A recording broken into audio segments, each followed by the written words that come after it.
इथे फक्त दागिने नाही तर पिढ्यानपिढ्यांचा विश्वास मिळतो. परंपरेची झळाळी आणि विश्वासाची खात्री. कैलास अडगावकर ज्वेलर्स, दत्त मंदिर bus stop, Nashik road.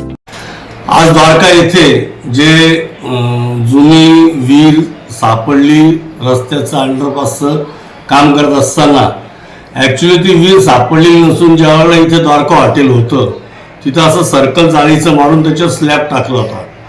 Satish शेठ शानबाग यांनी जेव्हा द्वारका हॉटेल चालू करायच्या अगोदर इथे सर्व मळे होते.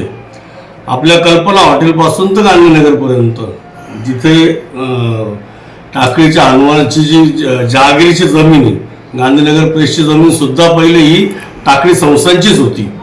तर त्यावेळेला इथं सगळ्या शेत्या होत्या. तर साधारणतः 1900 ते 1903-04 सालची ती विहीर आहे. तिला आजही जिवंत पाणी आहे. विटेच्या सुरेख विटांनी त्याचं बांधकाम केलेलं आहे आणि या उन्हाळ्यातही आज एवढ्या वर्षानंतरही त्या विहिरीतलं पाणी वरती येत असं जिवंत झाले. अशी प्रचंड एक ऐतिहासिक वास्तू आज काळाच्या ओघामध्ये या नाशिककरांच्या याच्यातून नष्ट होते.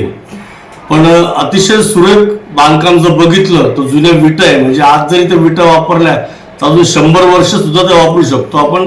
अशा पद्धतीचं त्या विहिरीचं बांधकाम आहे आणि कुठल्याही प्रकारचे आधुनिक उपकरण नसताना आज 123-24 वर्षांनंतर सुद्धा एका प्रचंड मोठ्या मळ्याला त्या विहिरीचं मोठ असायची, बैलाला मोठ जोडली जायची, त्या मोठेने पाणी पुरवठा व्हायचा.